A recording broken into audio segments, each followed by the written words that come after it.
Okay, we're live. So, hi, Sergey. I'm trying to put the other camera on. Sorry for the delay. Camera. No, I know what was the problem. Yeah. Okay, now we are in. All right. Welcome. Welcome.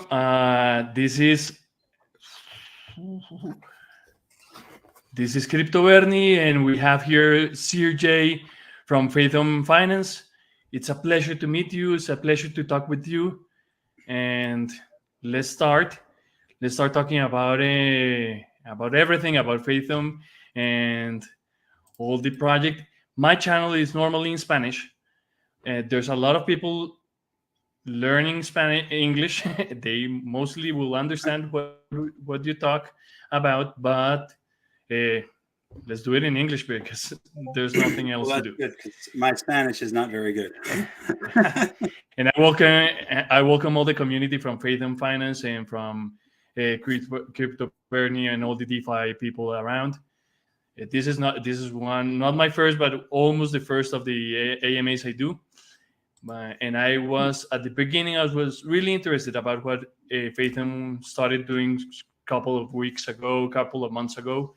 And now I know you did a new version, a relaunch, and I wanted to know more about you and your team, Sergey. Welcome, and go ahead. Talk about you, please. Sure. Well, I'm Sergey. I have been in DeFi for about 2 years now. I was playing around in the stock market a lot, and but then stumbled across SafeMoon, and I realized there's a huge difference, of course, in what the potential in this space. Because I jumped into SafeMoon pretty much at the all-time high, which was kind of unfortunate. But I didn't stay too long because I saw it was dropping. Then I started just looking around and came across certain sites like CoinMarketCap, CoinGecko, but CoinMarketCap, and then they had that the newly listed tab on there. So I started following that, and I found a couple other good projects. AquaGoat was one of them, the original one. I wound up actually getting in that the day it listed, so that I saw about a 25x or so on that. I didn't sell at the top. I waited till it came way back down before getting out, but right? I was like, "Oh, this is going to keep going forever," and it never does. It always happens. No, yeah. Right. And then I got involved. Well, I started paying attention to the ads on KuCoin, and most of them at the time were being legit. I got in a couple rugs and learned what honeypots were, and that was unfortunate. Watched some other guys that were scamming that did a horrible job too. Like, some scammers out there are just absolute idiots, I guess. But then got involved with another project called Everrise, and I got very involved with the community there. I became a moderator there, and that's where I met my partner, Bishop. And I liked what they were doing. Everything was based on DeFi safety, everything they were building. But I kind of became part of that cult, and I learned what cults and DeFi were, where all your blinders wind up being on, and you're just paying attention to one thing. Then I guess it was like September, I started venturing out again and finding other projects, finding different styles out there. Started looking into some staking projects, and shortly after then, they started having like the first rebase tokens, but they weren't like Titano or Safu. They were the opposite, where they rebased to increase the price, but the market cap didn't change. So it rebased in everybody's wallet, including the liquidity pool. So it was straight up BS. It was a total marketing ploy because it just made a green chart, but the chart could be going up, and you could actually be having less value of your tokens just because of the rebase. So that was interesting. And yeah, then I got myself in Optimus sometime, and then I saw this. It was not a good investment at the end, but but it kept Right. it kept growing at some moment, and then I fortunately left. Well, Optimus, I think they weren't rebasing in the same way. They had a mechanism to stabilize the price, right? They would basically a bot that would buy and sell, but also it caused the chart to increase in price. And unless you're like, the one thing about those now, if it's because they were a rebase, I believe, and they had the LMS. So if they were like increasing, say 1% a day, and then also paying out 1% a day, they're essentially now paying out like 2% a day because of the increase in price plus the rebase occurring. And so they were really, that's something that's hard you'd have to have a ton of revenue coming in order to sustain that. But then, so I was getting into some of these staking protocols and realized how unfair they were. Like if you got in, especially if it was something that just launched without much of a pre-sale, and you got in after already 10x, now if you're putting $1,000 in, somebody that put $1,000 in a few days earlier is getting like 10 times the rewards that you are. And even like the guy in charge was like, "Oh my gosh, I'm getting so many rewards." I went and looked at mine. I was like, "I got like 12. What the heck?" So that was what we wanted to do, is make it a little bit more fair for everyone. And also, everybody. And at the end, you're having a project like this that is not having external revenues, so it is really hard to push it up and maintain it, because at the end it will be a Ponzinomics. So I believe some of the things that we're going to talk today are great, the things that you have invented here, or you're giving in the jet stream, as we learned. And sorry to interrupt. Oh no, you're fine. You're fine. But yeah, like you said, the revenue, right? So it would usually, like, a token would launch, and then they'd be like, "Hey, let's become legit and start to build utilities to sell to bring in revenue." And usually by the time they got finished with that, it could be 6 months or later, and everybody kind of left and nobody was paying attention anymore. So then trying to sell their revenue or their utilities was pretty much impossible. And so we wanted to go a different route. And the original thought that we had was actually using crypto miners. It was to take funds from taxes and using crypto miners. And that was, a year and a half ago. So that was when the mining hype was kind of going crazy. But it was, I guess, we actually did a lot of research into them, into places to get them hosted even. And once we realized there was no place to host them, they were very expensive and nearly impossible to actually get a hold of them. We even gone down to figuring out how to host them ourselves in like shipping containers, but all the way to using liquid cooling, using dielectric liquids. And we completely basically designed an entire system that we could put into a 20-foot shipping container and figured out everything else, until we finally like, this is kind of dumb. This is going to be a lot of work. It's going to take a lot of energy still. And I'm glad we didn't go that route, because, we were trying to, launch over a year ago. And if we launched and we actually did go the route of, getting miners, right now we would be totally screwed, because those miners are pretty much worthless. And so we decided to get away from go with the crypto miners, just because, they have a life expectancy. What is the life expectancy for them, just to know? Generally, they seem to last like 3 or 4 or 5 years, depending if they're overclocked or not. But the Cadena ones that we were looking at last year that were $60,000 are like 1 or 2 right now. Yeah, sure. So yeah, I've heard that. I saw a YouTuber that invested there and lost a lot of money. It's one of his worst investments. Yeah, I know exactly who you're talking about. I saw the same video. So I'm glad we didn't do that. So CJ, you're which is your team? You are working with Bishop. Who is Bishop, and who else is in the team? So Bishop, him and I, we are extremely different as in the way we think. I'm very mathematical and analytic, and he's kind of the opposite. He's kind of very broad thinking. So he would come up with like some crazy ideas, and then we'd talk about it for a while, and I'd figure out how to make it work essentially. So yeah, I mean, we've spent, I can't even tell you how many hours or days, I guess, collaborating throughout this whole process for the last year and a half or so. Yeah, I mean, we work together very well. Like, he's even come up with some stuff, and at first I was like, no, that's crazy, we can't do that. And then it would kind of sink in over time, and then we'd talk, and then we basically put it together and make it into something like, actually, that's how our Shill School became being what it is, which is kind of interesting. But, and then our third guy on the team he's Defiant. He's actually a lawyer.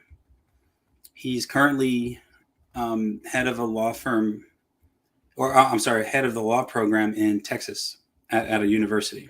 Okay. And so he has been making sure that everything that we're doing is legal, or we have the contracts in place, as to protect ourselves as best as possible. Even though this is, DeFi, and who knows what can happen. There's the CEC following everyone around, and you have to be very careful in what you do around laws. Yes. Around investments, like a whole. So I wanted to show you. I don't know if we should share the this one, your page. I don't know how you stop sharing, but the thing is, we don't see each other, so I prefer stopping a little bit for a while. Give me a sec. I'm gonna show it this way and present your webpage, so you can explain us a little bit about what Fathom is and how it's working. Okay, great. It's on. Yes, I can see it. Okay. Yes, this is the main page, or the top of our decentralized application. It looks like your wallet. You don't have anything held in there or anything, so which is fine. But yeah, so we tried to make it as simple as possible. I would put up a blank wallet too, probably. No, I'm using another wallet. I don't want to show everything. No, that's fine. I know. I should have put something. I would do the same. It's fine.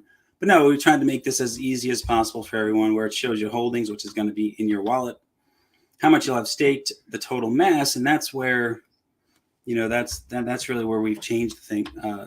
The whole idea of staking is the mass is the value of your tokens at the time of staking, and that's what was really what I guess became the center of this whole system, the whole staking system here. So, and I want to show you before this. I don't know if you prefer sharing your screen. I don't know if you know how to do it. To show exactly the presentation, Fathom presentation, not the app. No, I know how to do it. Let's go to Fathom Finance so we can see the overall of the info. We're coming back. We're connecting here, so you can tell everyone, probably the people that are in my channel or the ones that hear about us here don't know anything about Fathom. So we need to go back a little bit in the circles that are really nice and that are really a little complex. So it's better for you to explain them if it turns on, if it starts sometime in the world. So you can explain everyone what is the difference between Fathom and other projects that are staking or want to do staking. We have to wait. The internet here is amazing. I can see that. No, yeah. Here it is. So we have your web page, and I will lead you to. Okay, here. Let's go over the mission. It's important, but I want to focus more on the ecosystem. That is the one I was surprised about. So you have any of this? If you want me to click in any of those, you tell me and explain what Fathom is. We can start with the stable staking. So that is, where we based this whole thing off of value as opposed to number of tokens. So in every other staking system out there, it's based on the number of tokens that you stake, where ours captures the value at the time of staking. So like right now, we have people who staked, even the ones that staked up at in the pre-sale, they're still getting paid out the rewards based on the value or the amount that they put into it, rather than what their tokens are currently worth, which is what every token-based staking would be on. And so that's where it really the Fathom token is what price at this moment is 0.008, I believe. Yeah, 0.0008, I think. Okay. Perfect. Yeah. So you start with that price. You put in you buy the Fathom token, put it in here in the stable staking, and then sorry to interrupt, having interrupted you, but follow me. I will follow. No, that's fine. Yeah. So once you stake, it's actually going to read and see what your tokens are worth, and then that's going to be captured in the next circle, which is mass. So mass is the dividend tracking token that captures the value, and that's what you're paid out on, not the number of tokens. Okay. Did you have a question or? No, I personally understood exactly, because you put it in, I don't know, you buy $1,000 in the Fathom, you put them inside the stable staking, and they will translate to the mass at that moment. Yeah.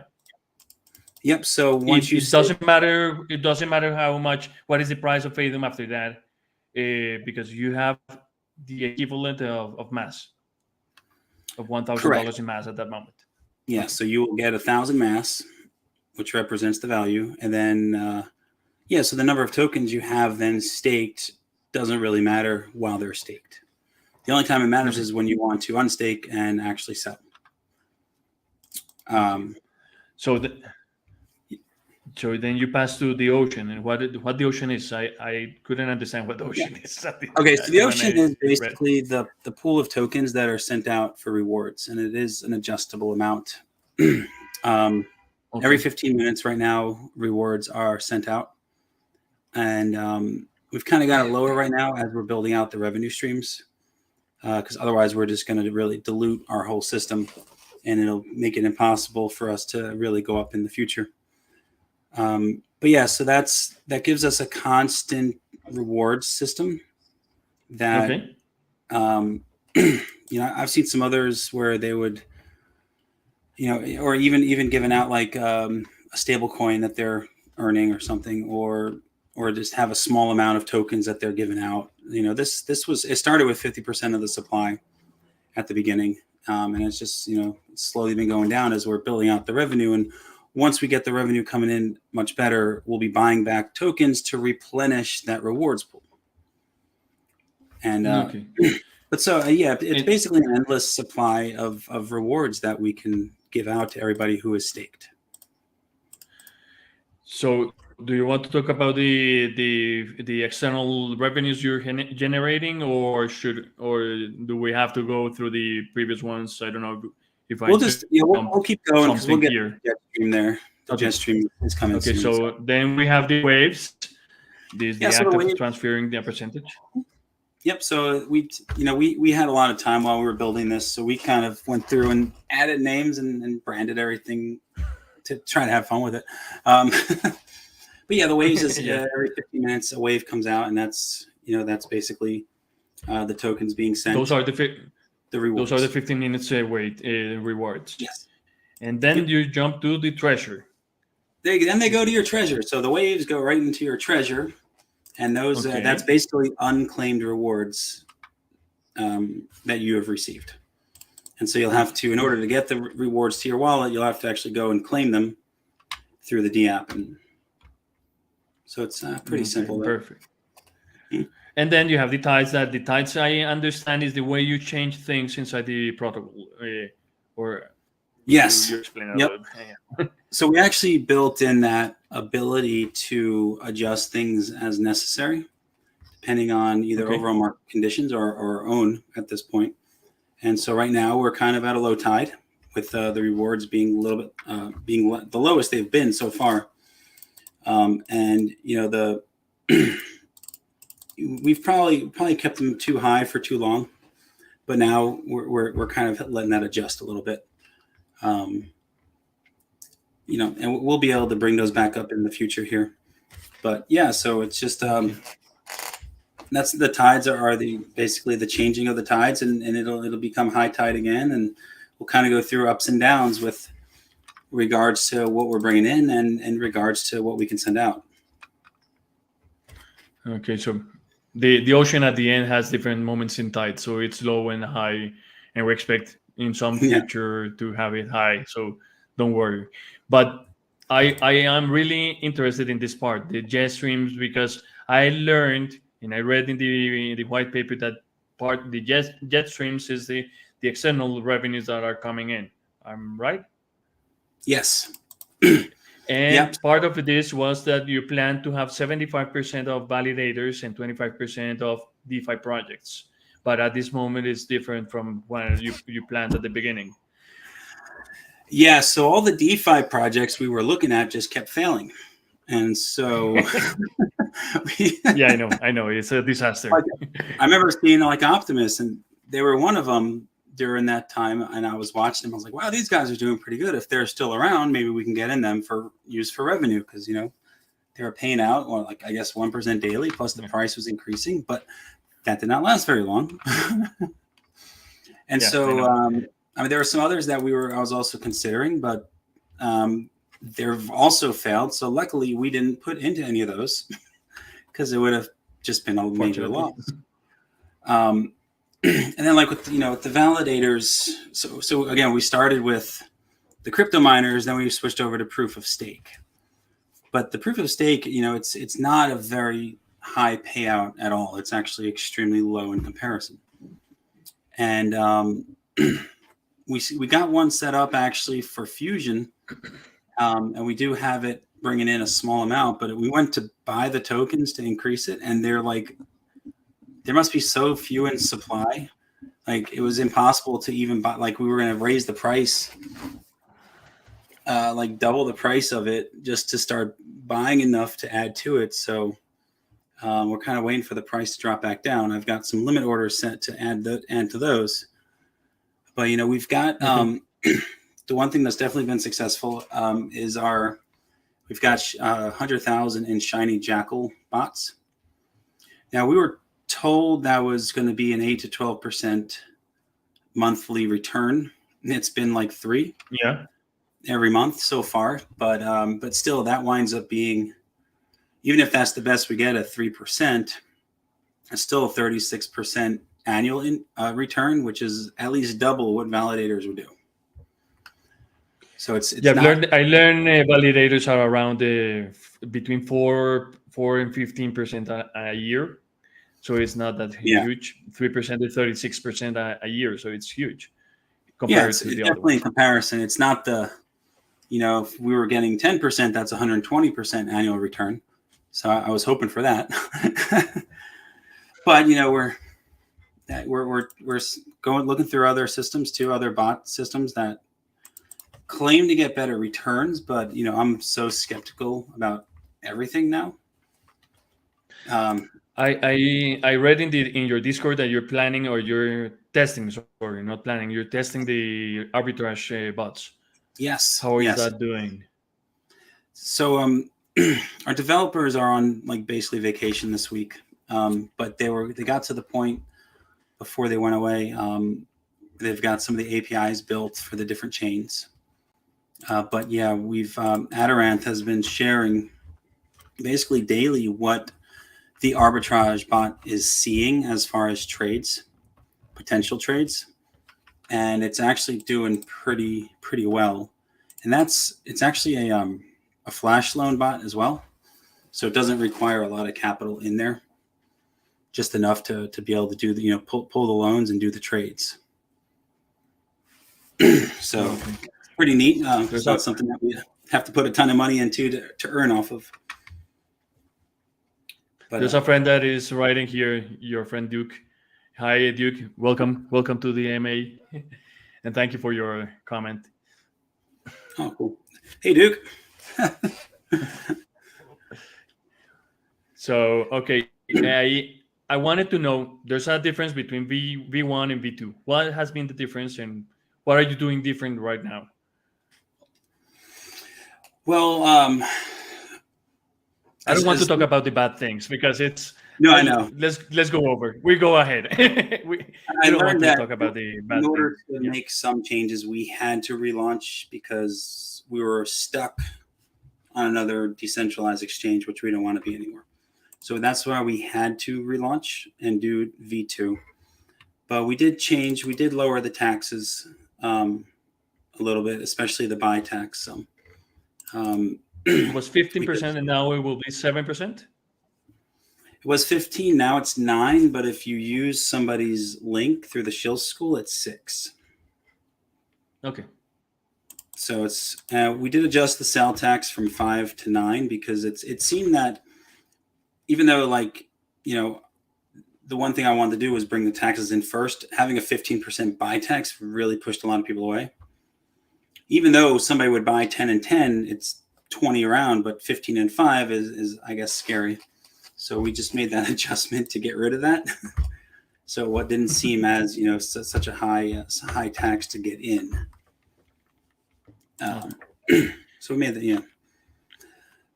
We've had some positive feedback on it, but we haven't really opened up marketing yet because we're really want to get this arbitrage bot up and running, and a few others that we're about to put some money into that are now have been running for a little while and are proving themselves to be profitable. So. Okay, so the next question I wanted to do is ask you is if I put in, I don't know, $1,000, it doesn't matter the amount. If you what will be my revenue if I have some money there? What is the percentage, or what are you generating for the stakers that are inside your project? So right now, like I said, it's the lowest it's ever been. It's low tide, I know, but yeah. Yeah. So right now you can see right there on the current daily ROI is 0.1%, and the 12-month is 36%, and that's actually pretty much in line with the bot that, you know, with the Shiny Jackal bots that's earning, which is, you know, pretty decent. At least that puts us at a point of kind of sustainability here. Although there is more mass than we have in the bot, so that's why we're trying to get some more stuff going in and earning. You know, I'd love to get, like I said, 8 to 10% monthly from some of these other ones. That's going to help a lot, and we'll be able to increase that daily ROI. But right now, 0.1%, which means $1,000, you'd be earning basically $1 a day. But let me tell you, getting 36% a year is a lot of money for other people. Yes. I don't know, probably in DeFi, probably it's not. But if you have a sustainable project at the end, it's amazing. If you can increase it, it will be great. But it's wonderful. I just had an AMA this week with iBots, and they are generating probably 0.3, 0.4 daily. I'm really happy with something like that. It doesn't matter. Yep. No, and that's actually one of them. I was talking to Pocket Aces about that. That's one of them we're going to put into now that he's doing pretty well, that they're going pretty well. He said hi to you. We talked with him. Oh, did he? Tuesday. And he said, I don't know why, but he said you're a great guy. And we've had many discussions. I just know why. I just know why. Because I like Justin. He's pretty cool. Yeah, I know. Even though he's Canadian. Yeah, I know. I'm Colombian, so I don't know what's the difference between you and the Americans and the Canadians. I wanted to ask you because I believe this Shill School is amazing. It's something that is new, is different, and I don't know if you want to go through that to explain people how it works. Yeah. And what's the advantage of it? Yeah. Oh, you don't have any work yet. Come on, you haven't been doing any work. What's going on? I've been. That's why I'm here. That's why I'm here. I'm sending it through all the Yeah. So the Shill School. So that was something that Bishop kind of came up with, and then through our collaboration, we built what exists now. So basically, once somebody uses your link for a purchase, then you'll receive work token, which is based on the value of what they purchase. So if they buy $1,000 worth, you get 1,000 work tokens. And the way that works, though, we have a position that is staked. And so that's actually earning from the ocean. And every 8 hours, whatever is collected in that staked position is sent out to everybody who holds the work token. And yeah, I'm waiting on them to update this because this is not, that graph is not correct yet. Let's go. Let's move it. Right. But the other part though about it though is the work token, it doesn't last forever. It's actually burned after 1 week. So if anybody uses your link, you get paid on that for a full week, but then it drops off. And the reason for that is basically if you continue to work, you'll continue to get paid for it. But if you just think we don't want this to be something somebody can get, a whole lot of buys in and then stop and then get paid out forever on it. So they only last for a week, and it'll get to the point where nobody's at all using the shilling IDs except for maybe one person, and that one person will then be receiving everything from that stake position, which currently has about 13,000 mass in it. Okay, no, so that's clear. So let's tell the people that don't know anything about Fathom, how do they start? They should come here to buy Fathom? Yep, so you can do it on PancakeSwap or here. I would suggest through our app though, because we've actually got it to the point now where if you buy, the tax at 6% or 9%, is taken out first before the buy happens. So we're not collecting those tokens then to sell off anymore when purchasing through the app, which is very nice. It takes away a lot of the sell pressure. Plus, it's very fair then for people who, if there's a bunch of buy transactions in a row, if we were collecting the tokens, then the price would actually be artificially higher by the time the fifth or sixth buyer is getting in, because then those tokens are going to be sold off and the price would be lowered. But by taking the tax out of in either BNB or BUSD, it's not increasing the price as fast because they're never having to be purchased.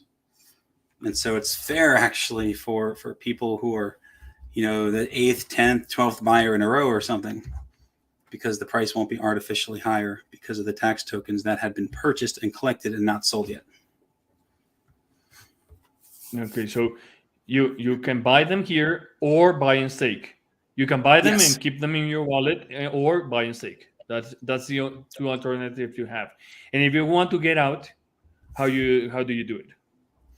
You can't. I'm if just you kidding. Want to stake. You have to stay. You must stay forever. PancakeSwap. Just go to PancakeSwap, add the token. If it's not already in there, add it to PancakeSwap, and then from there you can sell it. But you have to. You need to unstake it first. If they're staked, yes. And you're pointing to the buy and stake here. So this was a function that was very important to me as we were building this, because what that does is, rather than buying, getting taxed, and then staking, with this, without a shilling code, you'll be 9% down. So let's say if you purchase and then stake with $1,000, so you buy first, then you'd be left with $910 worth of tokens. So you stake, so now you'll get 910 mass. But the buy and stake function, it's going to capture the full amount that you're buying with. So in that case, you'll actually get 1,000 mass for the full amount, and then the tax is taken out afterwards. And yes, like you said, another tax. So we do have that 25% staking tax, which we put into place in order to be able to raise more funds to fuel the jet stream. So essentially, you have to pay in order to earn a little bit more on this. So And if someone is telling you that this is a Ponzi-nomic project, obviously it's not. But what will you tell them? It's not. No, it's not. No, let's tell them it is. It's fine, right? No, it's definitely not. And our focus is on earning revenue. And at this point, we're trying to be as careful as we can with where we put the funds, so we don't get them to be lost. We got this copy trading bot, and it was doing great, so we threw more funds in, and then all the guys that we were following decided to panic and wrecked us, which was very sad. Not everything, just a lot.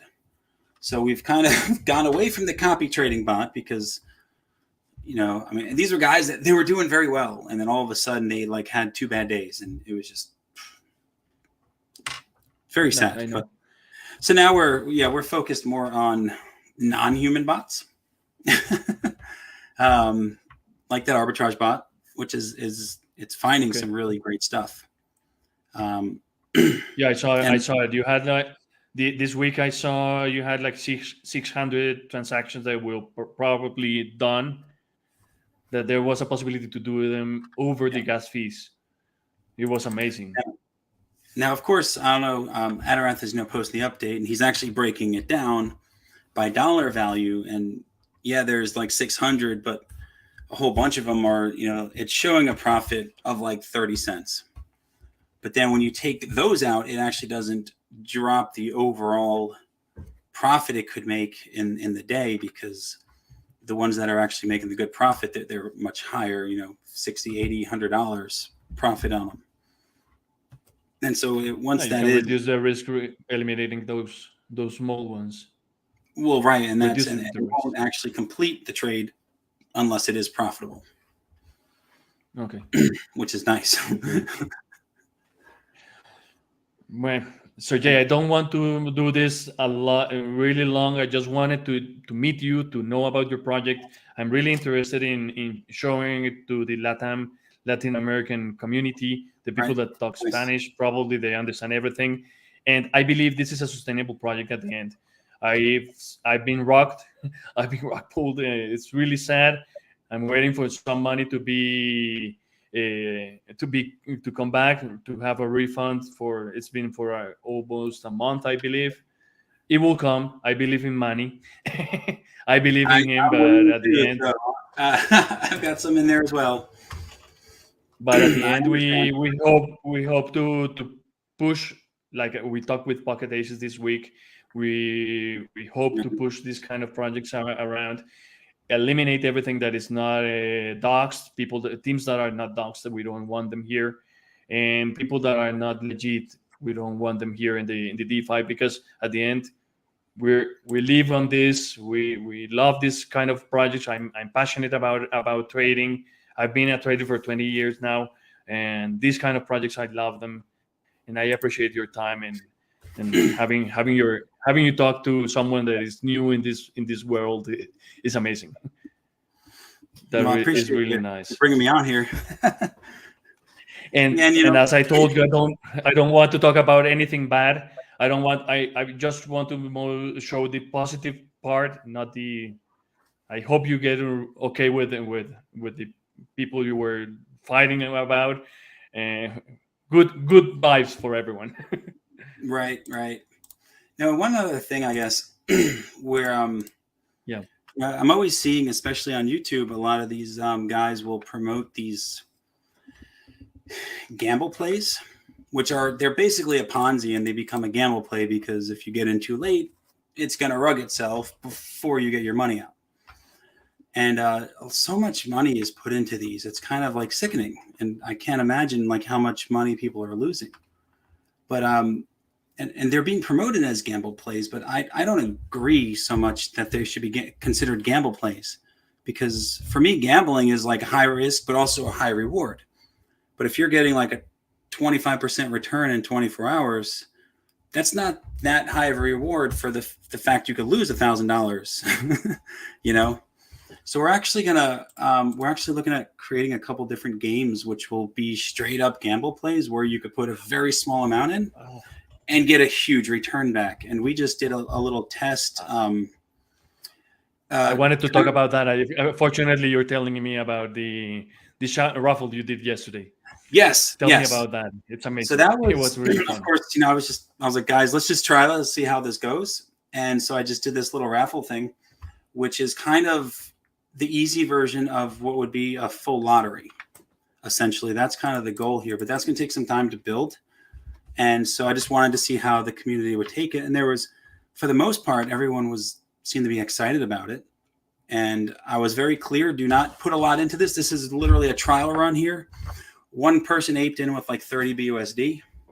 Guess they really wanted to win. Ironically, they didn't. And the total raise was like 144, which is, I thought that was perfect. I was hoping between $100 and $200, but so 4 people walked away with some BUSD was sent directly to their wallet. People were there in the invest. How many put into it? There was, I think, 19 wallets that submitted. But for every 2 BUSD was basically an entry. So 144. Each entry was $2 BUSD. And I saw the guy that earned more was 35, the max price. Yep. For 35 euros, USD. Okay. 35, 25, 15, and 12. So I want to do that in much larger scale just because, it's a gamble. And I mean, who doesn't like to gamble a little bit? But this allows you to put you could put $2 in and win, in that case, $35, which is a pretty good return for a few days. Of course, it's still a gamble, so you're probably going to lose. But I mean, the odds in that case were 1 in 30. There were 72 total. So like 1 in 36 or something. I'm sorry, 1 in 72. Yeah. Man, brain's going crazy today. So the odds were 1 in 72, which is, considering gambling, that's a pretty good odds. But $2 is nothing. Right. Or anyway, so I'm actually thinking about other stuff, and also that kind of stuff is kind of fun, So I'm trying to figure out. Going to get a contract made to handle that on a larger scale, and maybe start doing something like that on a weekly basis. Bring in a different audience, and it's going to feed our buybacks. Anytime you want to do the raffle here in our channel, you're welcome. We can try to do something like that. I was really impressed because there was a lot of people watching the video, watching the investing something, and just seeing if it was going to work or not. Right, and I did the live drawing, and all the way from the start to submitting it out to everybody who won. So full transparency. Wow. Yeah, so I saw that. It was easy to see. There was no problem. You had it really nice. And the good thing about this is really free merchandising for your product for Fathom at the end. Yeah. And even if it doesn't bring new investors in, if people just want to put into the raffle or the lottery in the future, that's going to fuel our buybacks. So it's going to be very beneficial for us overall. For everyone. Yeah, it will be great. For everyone, yep. Okay, no. So Jay, I just want to say hi. Thank you. Thank you for your time. Thank you for being here. And keep on watching my videos. I'm trying to do my best, trying to bring the best guys around. Tratando de dar lo mejor, like we said here. And I really, really appreciate you accepted to be here. I hope you can be here again sometime again. I don't know how. In a month we can talk to see how the project is going. Sounds great. Thanks so much for the invite. I really appreciate it. So, okay. Have a good night and see you all. There were no more comments around, but they will come around. So bless you and have a good night. They were around 5 all the time, 5, 6, 7. I don't know. I didn't see it. I was not constantly watching, but there were guys around. I don't know. It's my second AMA. I imagine this will grow and grow and grow, and we will laugh in the end. We will meet in the US sometime or something. That sounds great. Celebrate this one. Be here. All right, man. Thank you much again. Okay. Ciao. Bye-bye. Bye.